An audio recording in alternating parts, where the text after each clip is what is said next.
All right, PTC Cast episode 3. We are here today with Chris Saldana. I'm Alex Martin.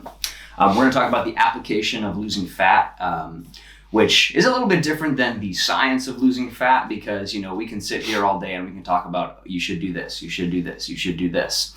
But chances are you have a 9 to 5. Chances are you have other responsibilities. Chances are being the most jacked, shredded human being on the face of planet Earth is not on the top of your totem pole. So there's other things to think about. There's other things going on in your life. And so our goal is to maximize the application of losing fat while still being able to live your life like a normal human being. Yeah, and I guess it all comes down to one formula, yeah? What do you mean? More movement and less food intake. Yeah, 100%. I mean, at the end of the day, it's going to come down to caloric balance, but you have to keep in mind, like, some people, if we sit here, we talk about caloric balance, like, sure, but is that the same as body composition? Not necessarily. Yeah, no. So, if you want to optimize body composition, you have to be sure you're at a certain adequate protein intake. You have to be sure you're not eating anything but, you want to be sure your diet is more than just Doritos and milkshakes and, all these crazy things. I remember, a long time ago, I say a long time ago, it's probably been like 6 or 7 years. It was one of like the first fitness articles I ever read. And it was a story about how, I want to say for like a year, a guy ate a pizza every day. He was a power lifter. Yeah. And a whole pizza? Mm-hmm. He'd eat like a whole large pizza every day. But how many calories do you think that is, real quick? I don't know, man. And I'm sure I could dig and find it somewhere, but it's been a while since I read it. Yeah. But it was super interesting because everything else he ate through the day was just like super micronutrient dense. It wasn't very carb heavy. It wasn't very fat heavy. So it was really interesting because it was essentially like he was eating perfectly clean aside from a pizza a day. Yeah. So like pretty intense. But at the end of his whole, year-long experiment or whatever, like he had actually lost body fat and he had gotten stronger in the process. Yeah.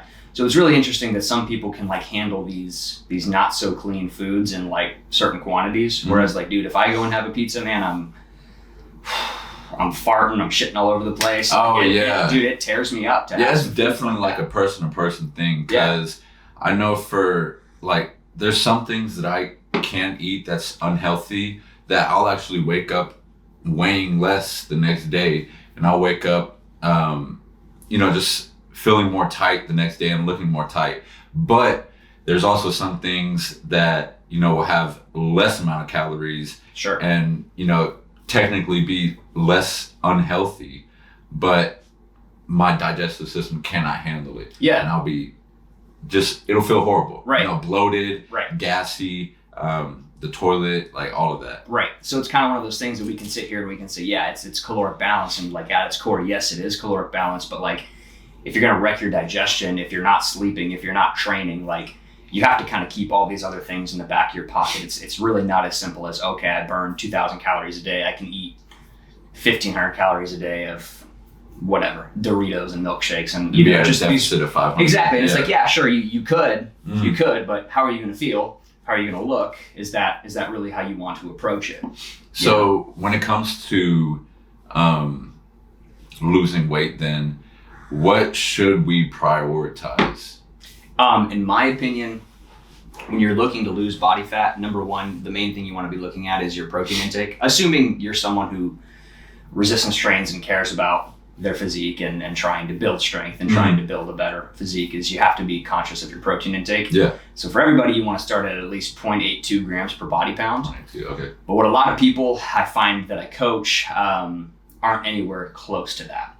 So usually I start them at somewhere a little bit more, like kind of honestly just a random dart dependent upon how much I think they eat a day. So, 80 grams, 100 grams, 120 grams, just depending on who. Wow. Just depending on who they are. And, that's low, yeah. Oh yeah. Well, some people I'll check out their food journal and it's like, yeah, you got like 30 grams of protein in the day there, man. So that's just you trying to get them acclimated to actually start consuming more 100%. protein. Yeah. Got you. 100%. Yeah. Because if, the worst thing in the world you can do as a coach is take someone who's at, let's say an F- and ask them to be an A+. It's just not realistic. It's unrealistic. Yeah. So you're not going to go from eating 30 grams of protein a day to 150 grams of protein a day or 180 grams of protein a day or something, ridiculous like that. Like it's something that has to be a general buildup. And a lot of people too, like I even have a couple people who, have maybe somewhere between 22 and 2,600 calories to eat, and I'm only asking for like 120, 130 grams of protein, and they struggle with that. Yeah. Because some people just aren't used to the high, protein count, like eating, 4 to 6 ounces of chicken at a meal, or 4 to 6 ounces of steak or salmon, or whatever their meat choice is. But like, so for some people, that's just like a totally different ball game. So when it comes to like trying to get somebody to lose some body fat or even build some muscle, or honestly like just trying to get them a little bit more cognizant of where they're eating, I always start with like, okay, let's just set some sort of protein minimum. Let's start keeping a food journal, and let's set a calorie maximum. Now, sometimes like certain people, I'll introduce those steps at different points depending on how far along they are in their fitness journey. Yeah. But I typically always start with protein intake. Okay.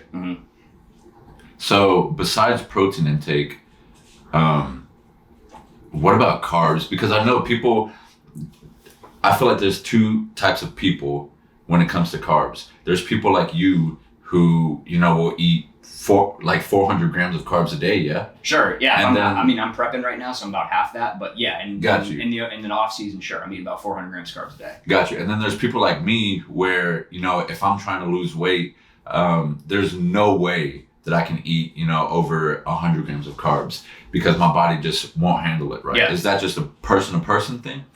I think that's something that's a little bit more genetic and a little more person to person. So like, for example, I had some digestive issues growing up, and I had my gallbladder removed, which helps you digest. Which helps you digest fats, right?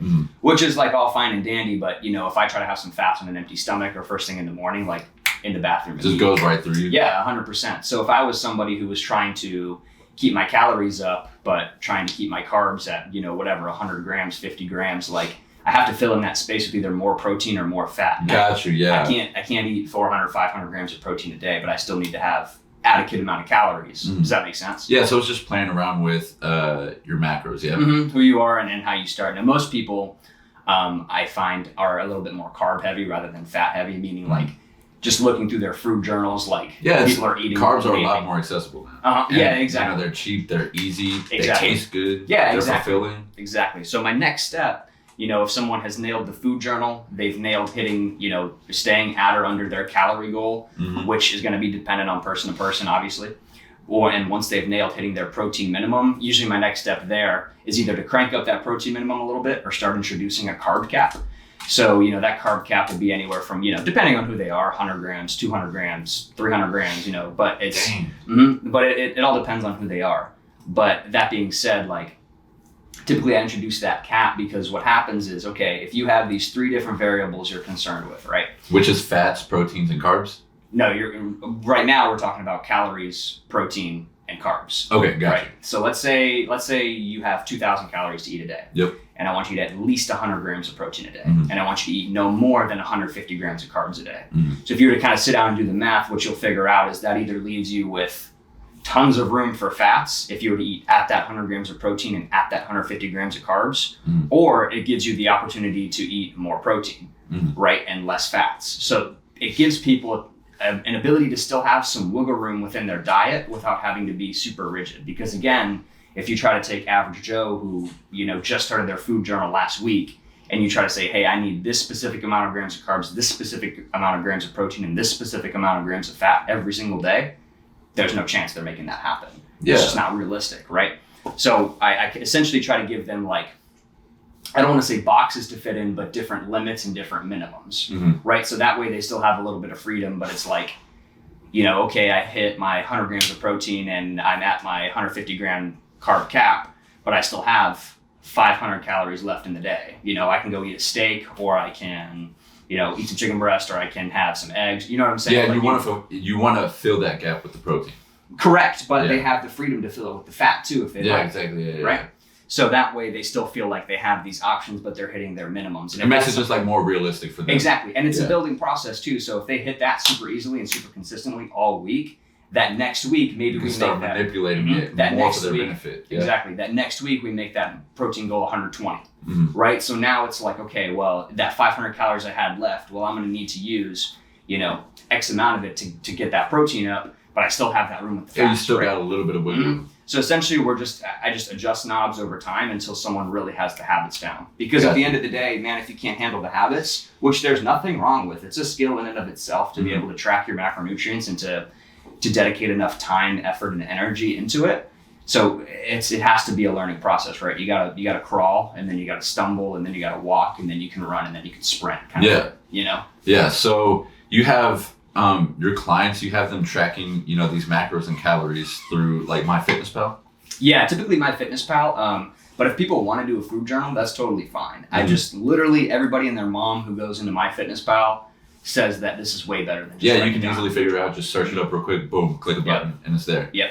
Where people tend to struggle the most with that is like, you know, let's say you're going out to eat with the family and you're at like a random hole-in-the-wall Mexican restaurant. And they're like, well, the macros weren't there for this specific Mexican restaurant. It's like, dude, well then look up On the Board or Gloria. You know what I'm saying? Like, look up something that's very similar. Because the thing you got to keep in mind with all of this, man, is number one, we're humans, so our margin of error is absolutely massive. Mm-hmm. Number two, anybody and everybody can go into MyFitness. You hear still trying to get anybody and everybody on MyFitnessPal can go in and put in a food, can put in calories, can put it. You know what I'm saying? Mm-hmm. It's because it's not necessarily a social platform, but anybody can put it in. Yeah, right? Very easy. Yeah. So that being said, like there's just this margin of error as it is. Not to mention the FDA has their own margins that they can work within when they're putting, you know, calories and nutrition on labels and things like that. So it's like, man, to make it look more appealing. Yeah. So at the end of the day, man, like you're really just trying to be as close as you can, but you're never going to be perfect. You know, if you have this bullseye bulletin board, you know, whatever it's called, right? You're throwing darts, right? Yep. You have this whole circle here. Your goal is not to hit one bullseye. Your goal is to hit, you know, all of your 7 days as close to that bullseye as you can. You know, because over time that's going to build up a lot more progress than if you're, you know, hitting that bullseye a couple times, but missing a lot of the other times. Yeah, exactly. Well, and the thing is too, is like, there's not even anything magical about hitting the bullseye. Yeah, like there's really not, because the way it's glorified. It really exactly. Is, yeah. It's all doing it over time, right? So you know, when I was talking about, you know, making adjustments with people. That's week by week. Like, you know, if let's say I give you something certain and, you know, your weight jumps up. Well, let's say we're trying to pull body fat off you, and your weight jumps up 3 days in a row. I'm still not going to make an adjustment yet, because it could be sodium, it could be water, it could be not sleeping, it could be all these different variables. But you know, so I'm going to give it a full. But over time, when you're able to study that data, it'll be more clear as to why those fluctuations are happening. Sure. That's why you don't do it in the short term, correct? Sure, right. Yeah. But if I were to make adjustments every 3 days, that's not even enough time to know if it's working or not. Exactly. Yeah. You know, like you said, it could be the sodium, water retention, whatever. Sure. So you have to at least give these things time. But my point in all that was that, you know, even if you were to hit the nail on the head perfectly every single day, number one, you'll probably drive yourself nuts doing it. Yeah. But number two, we're going to make an adjustment probably next week anyways, you know, unless we're getting exactly what we want. You know, some people, I have one guy who he's about 17 or 18 right now, and he's trying to grow, and he's put on about 15 pounds so far. But we haven't made an adjustment in about 6 weeks because his weight's climbing. From the start? No, we haven't made an adjustment in about 6 weeks. We've been working together, probably about 5 months now, 6 months now. Gotcha. But we just haven't had to make an adjustment in a while because his numbers have been continually climbing. And it's like, that's nice, man. Yeah, if we're getting the progress we want, then that's perfect. You have to be a little careful when someone's gaining as well, because if they're gaining too quick, guess what? You're putting on body fat, man. Yeah, 100%. So, but it's fun when he's a young guy like that that's just interested in lifting heavy and putting on size. And, you know, he kind of started on the smaller, skinnier side. So it's like, all right, man, let's load up the food. Let's train hard, sleep your 8-9 hours every night, and we're going to cruise. Got you. But, so just really quick, I want to recap to make sure that I understand. When it comes to people wanting to specifically lose weight, when it comes to dieting, what they should do is, one, track your food or track your calories, your protein and carbs with MyFitnessPal. Right. Two, you want to at least have a minimum of 0.82 grams of protein. Yeah, but you have to work your way up to that if you're average Joe. Gotcha. You know, if you're somebody who's been in the fitness space for a while and you've been conscious of these things for a while, it's probably going to be a little bit easier for you. But you know, it's if you've never just set like a starting point with something that's manageable. Yeah, exactly. Because this is also one of those things, man, that everybody's like, and I don't mean, I'm not throwing shade at anybody because literally everybody does this, but it's like, yeah, I eat pretty healthy. I have like chicken for dinner and then, I have veggies at lunch. Yeah, everybody says that. Man. Yeah. And then all the other meals are like cinnamon rolls for breakfast and then like a Chick-fil-A sandwich for lunch. Regardless, you sit there and you actually break down the calories and the macros and the serving sizes and it's like, dude, you're... A ton of fat, a ton of carbs. Yeah, and it's like, nobody's knocking you. This is just where you're at, but you're way off the mark. The goal is to become conscious of... these these habits that you should be building 100%. And then thirdly is to set that carb cap, right? Yeah, and you know what, the thing is it doesn't even have to be a carb cap. It could be a fat cap if you're someone who's eating nothing but chocolate and almonds and all these random deep fried foods or something like that. Like, so it's literally just essentially what you're trying to do is just be conscious. You're kind of trying to corral yourself or trying to guide yourself in a certain direction, and that direction is upping your protein so that way we're building lean tissue. Your body burns a lot of protein in digestion, so it's very efficient as a calorie. Yes. So, I mean, we're trying to just corral you in the right direction kind of thing. So whenever you get these variables, set in stone and, you choose to start, do you measure, your progress with the scale and then you adjust from there? Or how do you measure, where you're going after? So a couple different ways. If someone is, let's say we're coaching together and you have a normal relationship with the scale, meaning like, it doesn't bug you to see it fluctuate or anything like that. Because some people, man, if they see it go up a pound the next day, like it's scary to them. Yeah, it throws them through a loop, and that's okay. Some people are a little too tied to that number. But let's say, you have a normal relationship with the scale and everything. We're going to weigh in 7 days a week, and we're going to take your average. And so, let's say we have you at, again, that 2,000 calories, 100 gram protein minimum, 150 gram carb cap, and 7 days pass, your average is down 1.5 pounds. Got you. We're cruising. We're gonna keep that the same. Maybe crank it up if you want to be a little bit more aggressive, but I'm probably gonna keep that about the same. But let's say, that average jumps or that average stays steady, then we gotta make some kind of adjustment. But you always want to base it off your weigh-in average because especially if you're basing it day by day, you're gonna drive yourself nuts. Yeah, man. I know that personally I weigh myself every single morning, and usually I'll weigh around the same, if not maybe 1 pound higher, maybe like 0.5 pound lower some days. Sure. But I'll tell you, by the end of the day, I'll probably gain, 6 pounds, 7 pounds, which that sounds crazy. Yeah. And then I'll wake up the next morning and I'll be right back at that same. Well, and I'm glad you said that because that's a big thing with weighing in. And I should have said that earlier. At the exact same time. It's got to be first thing in the morning, naked, after going to the bathroom. Yep. It has to be. Otherwise, your variables are going to be all over the place. I'm talking about sodium. And that's where it can get very scary because, you're not reading correct data. You're right. Like if I was to weigh myself again in the morning right now I weighed 238 in the morning. And then let's say tomorrow I weigh myself at this time and I'm weighing 242. Yep. And then the next day I weigh myself a couple hours earlier. Yep. And I'm like 240. Yep. And then I weigh myself in the evening and I'm like 246. Yeah. So you cannot, study that. That doesn't make any sense. You're exactly right. So essentially those weigh-ins mean nothing to you. Yeah. Because there's nothing consistent about them. It's like, let's say I wanted to go test my 1 rep max on squats, and one day I do it and the night before I slept 8 hours. It was perfect. I carb loaded, whatever. You did everything and I did it, and I took warm-up sets and I hit it first thing off the bat. Well, let's say the next time I hit it, I slept 5 hours a night. I drank the night before. I hit, 3 sets of lunges beforehand, and then I tried to hit it. It's not. You have to be consistent with these things if you're trying to measure them. Like you want to take away like as many variables as you can in order to get like the best data for you to analyze. Yeah, you're exactly right. And it's never it's never going to be perfect. No. It's never going to be like. But you want to get it like as consistent as possible.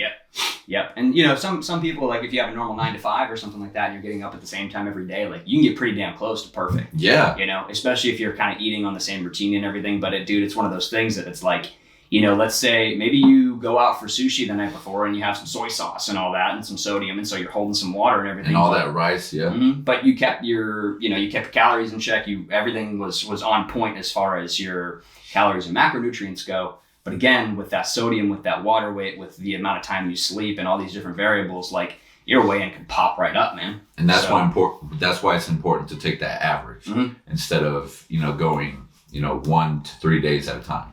You're exactly right, because, the same way that maybe you'll have that crazy night of sushi, maybe there's another day where you're out of calories by 5 p.m. And so by the time you weigh yourself the next morning at 7 a.m., you haven't eaten for 14 hours, so you're pretty empty, and maybe that weigh-in's going to be a little bit low. So at the end of the day, like, your weigh-ins are just going to be all over the place. So you're just trying to plot that average so you can kind of get a little bit more of a line. Yeah, like little dots on the diagram. Yeah. So you're just looking to see a trend downward.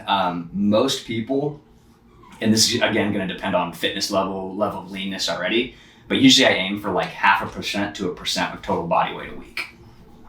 So what does that look like? So if you're 300 pounds and I want you to lose 1% of your body fat every week, I want that average to go down. Yeah, 3 pounds every week. Got you. Does that make sense? Yeah, it does. So that for somebody starting to lose weight, if they want to lose it over a long period of time, you're recommending like just 1%. Well, you say a long period of time. If I want you to build the habits and create a realistic approach, I believe you have to do it that way. I think so too. Yeah. And I mean, everybody's not exactly going to land that slow. Sometimes, you'll lose.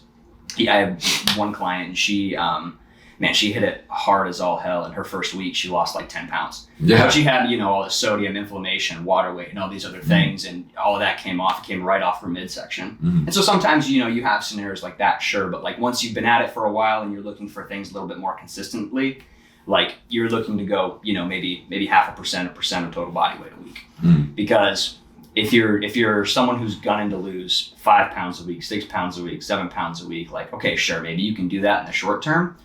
But if you're someone who's particularly starting at, I don't want to toss around the word like morbidly obese, but if you're someone who's already starting pretty big with not too great of habits, like, I just think you're asking too much of yourself. Yeah. And you're not going to be able to maintain that. It's the biggest loser effect, which we talk about all the time, but it's in your email. Yeah. And so it's one of those things where it's like, you need to approach this in a way that you can do it for the rest of your life. Maybe because not. The most important thing is building the actual habits. Yeah, because you are your habits, man. And we've talked about this, but it's like, this is not a short-term camp. Like, you don't get to avoid your responsibilities and just focus on this. That's like not life, yeah. Yeah, that's what I'm saying, man. Like in real life, you have all these responsibilities on your plate. You got to work 40 hours a week. You got kids, you got a dog, you got a house, you got a mortgage. You know what I mean? So you have all these different things, and it's like, man, you have to approach this from a place that you can do it in your real life, in your real world.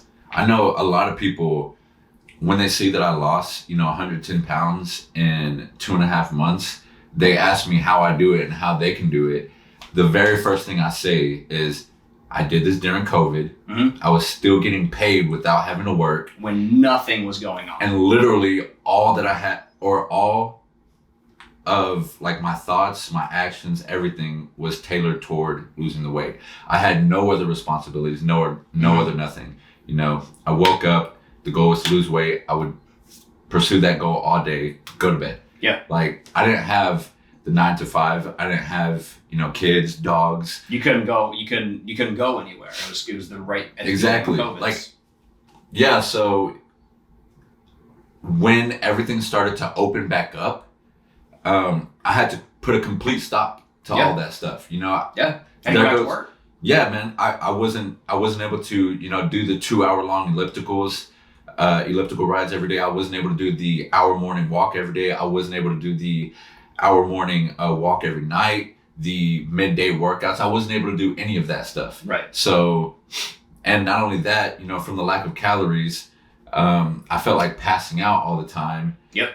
Is that healthy? To what extent do you actually want to lose this weight? And especially when you're able to do it in the long run, what's the point of doing it in the short term? Right. Well, and the thing is too, is it's like most people are not going to be in that scenario, or not going to be in that situation. Because even if it was, that was literally a once in a lifetime scenario. Yeah. And even if it was COVID, if you already had kids, or if you had to work from home, you know what I'm saying? Like there's that already wasn't applicable to everybody. So like in a crazy scenario like yours, where you were able to just dive in, like, it's good that you took advantage of that and obviously made the most of it, but most people just aren't in a place like that. Yeah. Even if you work from yourself, or you work for yourself, or you work from home, like it's not very feasible to be able to expect yourself to make this crazy body transformation in just a couple of months. And Yeah, another thing you got to think about too, and this might just be like an instant gratification thing, but it's like, man, let's say it took you 10 years to gain the weight. What in the hell makes you think it's going to take you 2 months to take it off? Yeah. You know what I mean? Like, and in your scenario, sure. That's a really good point. But like for an average Joe that has everything else going on, like, man, it wasn't the one time that you ate McDonald's that made you morbidly obese. It was your habit going home from work every day to stop there. Over years, years. Yeah. So as soon as you make your habit going straight home and going to the gym and then eating chicken breast and a salad, you know what I'm saying? And it doesn't have to be that specifically, but my point here is like, you are your habits, man. You are how your habits culminate over time. So I don't know. The instant gratification approach is just, it's so frustrating to see people like work themselves up and build themselves up. And it's like, oh, I only lost 2 pounds this week. It's like, dude, yeah, but do that every fucking week and you've lost 100 pounds in a year. That's a really good way to put it. Like Jordan Peterson says, it's all about the arithmetic, you know? Yeah, it's the way things compound. Like, you've got to keep that in mind, man. Otherwise, it's just it's futile. You know, you're gonna beat yourself up. You're gonna rob yourself of that joy. Mm-hmm. So the name it has to be realistic. I'm not here trying to sell anything sexy. I'm not here selling, lose 30 pounds in 30 days or something ridiculous like that. It's like, and dude, every single time I even see a post like that or I see something like that, I'm like, so what do they look like in the next 30 days? Yeah. Because I'll bet you some money, not the same. Mm-hmm. Probably worse. Yeah. So it's just, it's a damn shame that, and I don't know if this is a cultural thing. I think that it we is. just want it quick, or you know what I mean? I don't know. But again, not only that, but that's what gets like promoted, and that's what people, praise is these quick things that a normal person, wouldn't realistically be able to do. Yeah. Because it's cool to see. It is. Yeah. It's cool to see people lose a lot of weight really fast. Yeah. But again, it's like, is it realistic for the situation that you're in? Yeah. And a lot of the times it's not. Yeah. You don't have all the resources that they had. You don't have all the, lack of responsibilities that they had. Like I know one of my friends, he's in a weight loss competition right now, and he's actually getting paid $5,000. Yeah, to win this weight loss competition. Wow. Yeah. So it's like, are you getting paid money to, lose a bunch of weight? Probably not. Like, yeah, what are these incentives? Yeah. There's probably not that many incentives. Right, exactly. And so at the end of the day, like, you have to format all of this into a way that like is long-term sustainable. One of the things that I don't want to say like drives me nuts, but like one of the things that like, that really like gets me, man, is like, let's say I'm doing a consultation call with someone maybe, and I'm like, how often usually in the gym? Oh, maybe like twice a week. And then, we're talking about program design and everything. And I'm like, okay, so how many days do you think you could commit to working out a week? And they're like, 7. No. I'm like, dude, 7? From 2 to 7? Yeah. And then so you create this scenario of like, let's say I agreed and I was like, yeah, okay, 7.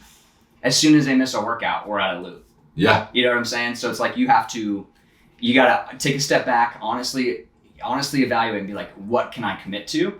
And then commit to that. Yeah. Let the time compound. Like, even if it's 1% better every week, let the arithmetic happen and you're there. Not only that, but when you get used to that 1% better and it becomes a part of like who you are, and you don't have to think about doing those habits, you're able to improve at another percent, and then next thing you know, you're a whole different person. Yeah. And so to kind of circle way back here, when we're talking about tracking progress, we use the scale in that regards and everything we just said, but bit of a tangent. But also we'll take weekly progress pictures as well.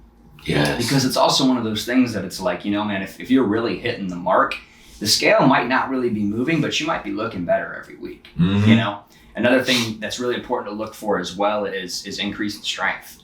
So, week by week, if we're, adding even just a couple pounds to each lift, or even just a couple reps here and there, like, hey man, a bigger muscle is a stronger muscle. Yeah. Not always, not perfectly, depending on training style, whatever, you make that argument, but it's like, if you're progressing in the gym, if your pictures look better, if the scale's moving the way you want it to, we're cruising, man. Yeah. That's it. You're rolling. So those are kind of the main things that I look for when trying to be sure that, with a client or with an online client or whoever, that, we're moving in the right direction. Is like, are we checking these boxes? Are we reaching these requirements? Sometimes, man, the scale really won't move much, but like if you're getting stronger and there's noticeable difference in the way your clothes fit and the way the pictures look, then the way you look in the mirror and the way you feel through your day, like that's pretty incredible. Yeah. So it's like you can't get too tied to one thing. I feel like you have to get caught up in it. You got to take a step back. Yeah, and actually look at what you got. 100%. And we're talking about body composition too, man. So like this morning I was $165, and like, man, I'm pretty sure I graduated high school at $165. Yeah. Well, look at you. Well, I'm just it's completely just, different. Yeah, I appreciate it, but it's one of those things where it's like you can't. It's $165 doesn't mean shit. Dude, it's a fucking number on a machine. Yeah, man. It's one number on a machine that you could put on a pair of shorts and then it'd be a different number. Or you could drink a glass of water and then it'd be a different number. Yeah. And it's like, how much value are you going to put into that thing? It's a tool. Like it's not a judge. It's not God. It's not opening the gates or closing the gates. It's a tool. Use it as such. Yeah. Don't get so emotionally like attached to that number, Yeah, you call it a guide, right? If it's not doing what you want it to do, make a change. Yeah. To put that into context also, I've been taking progress pictures. It used to be every morning, but now it's like maybe 2 times a week. And over the past 2 weeks, I've gained, I think a total of actually almost 20 pounds. It's like 18 pounds. Yeah. But my body composition looks better. Well, and you've been training really heavy again recently too, right? Yeah. So that goes back to the muscle size, and back to the deception of the scale. Just because it may not be lower, that doesn't mean anything, Sure. Like my body composition is better and I've gained 18 pounds. Sure. So what does the scale really mean? Yeah, I mean, something you can even do in your scenario too is like, you could be measuring your waist as well. I mean, that's not a bad extra metric to have. That's a good idea, yeah. Yeah, never thought about that. Yeah, and same thing, same way you would take your weigh in the morning is just take, a tape measure around your waist and make sure it's not too tight, but it's just snug. And, you can keep track of that as you're gaining weight and growing as well. That's something that I really try to utilize in my off seasons because I'm someone who puts on fat relatively easily just because I was a fat kid. So like, when I'm trying to gain weight, if I gain anything faster than, half a pound on my average a week, it's probably going to be a little bit of extra fluff. So I really try to be on top of like measurements as well. But that's kind of like, I don't want to say that's extra because again, it's a good tool, but I would consider that more like in the bodybuilding realm, like not necessarily a have to need kind of thing. And I think the fact that you're thinking this way, that just shows to what can happen if you're conscious to, this stuff over a long period of time. Sure. Like somebody who's, starting off, they wouldn't think about doing anything like that. Maybe they would, but all this knowledge that you've built up on how to, achieve this weight loss, achieve the body that you want, and measure all of this stuff, it's because of building, it's because of being conscious of what you're doing and building these habits, and then slowly, adding 1% of improvement. Yeah. And next thing you know, you're where you're at right now with all this knowledge. Well, that's the thing too, man, is it's like, I appreciate that, but it's like, it's just paying attention. Exactly, yeah. And it's really funny because that's one of the things my clients and I talk about the most is like, especially if it's someone who's been in the gym for a while, after we go through a few sessions, they'll be like, hey, I was watching that guy on the pull down. He was just kind of swinging around and not really, like, did you see that? And I was like, watch, man. That's how 95% of the people move in a gym is not consciously, not attentively. And it's like, that's the same way with eating habits, sleeping habits, like stress habits, like all these things is like, how many times in the day are you floating? Like how many times in the day is your brain off to these things? And it's like, if these things matter to you and you want to make change here, like these are things that require your attention. Yeah. Not undivided. It's not like it needs to consume your world, but it's like, man, if you're someone who needs to lose 30 pounds and your health depends upon it and it's important to you, like you better start reading nutrition labels. Well, it's just, and it's not, in my opinion, man, it's not asking a lot. Write down what you eat, weigh in. I mean, I've thought about even like asking someone who's brand new, who's like really ready to get into it, like to bring a timer or something. Like click that timer every time you write something down and then click it again. You know what I mean? And just realistically keep track of how long it takes you through your day. Because for me now, man, when I sit down and I, do MyFitnessPal on my phone, I don't think it takes more than 3 to 5 minutes out of my entire day. Meal prep and stuff like that aside, but I'm just saying, like, the actual conscious habit of tracking it itself. It's 3 to 5 minutes out of 24 hours. It's not much, man. Yeah, and if, especially, again, if you're someone who that's high on your totem pole, that's chump change, man. That's nothing. That is not a big requirement to be moving in the right direction. If you're someone who, you want to save money, you write a budget. If you're someone who, you're trying to go somewhere, you get a map. Yeah. You have to be realistic with these things. Like, you can hope and you can try your hardest and it might work. Like, it might get you in the right way, but, like, is it optimal? No. Is it sustainable? Probably not. Yeah. Like, you have to build a relationship with these things. And I think that goes back to our last podcast, actually, the, like, whole environment design thing.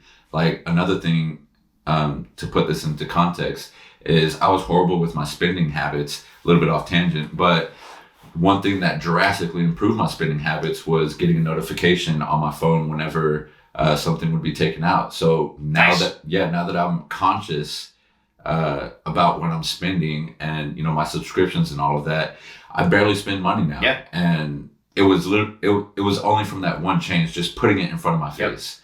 So how can you do that with your fitness goals? Yep. That's all you got to think about. And half the time, that week one, someone starts their food journal, they're like, oh man, I didn't realize how often I was eating the snack. And just that week one, like, that change, the effect that it's going to have on your thought process when it comes to what you consume. Right.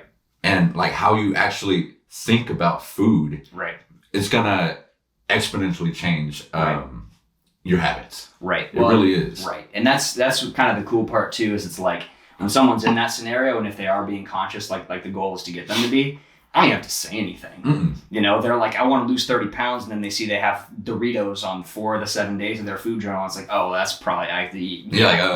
Okay. Yeah. You know what I mean? And so it's like, I don't even have to say anything about that, man. A lot of the times people will auto-correct on their own, or they're like, oh, my coach is going to see that. I probably don't want to write that down, so I won't eat that, And then part of that is being able to be honest with yourself and truthful with yourself. And, once in a blue moon, it does happen that, someone is, willing to be deceitful or deceptive, whatever, and not be honest with themselves, not be honest with me. Yeah. And so, you're hurting yourself at the end of the day. Yeah, man, I agree. Because it's one of those things where it's like, if I give you certain goals to reach and either you can't hit them or you're choosing not to hit them, I need to know because then you need to adjust. Exactly. You're exactly right. Yeah. I need to know, how am I going to steer this thing a little bit differently, especially, and the part that's most frustrating is when we don't have that level of honesty or that level of trust. And, I'm under the assumption that they're following the plan and they're not, then my brain's going crazy of, oh man, why is this not working? Yeah. Like, yeah. So you have to be,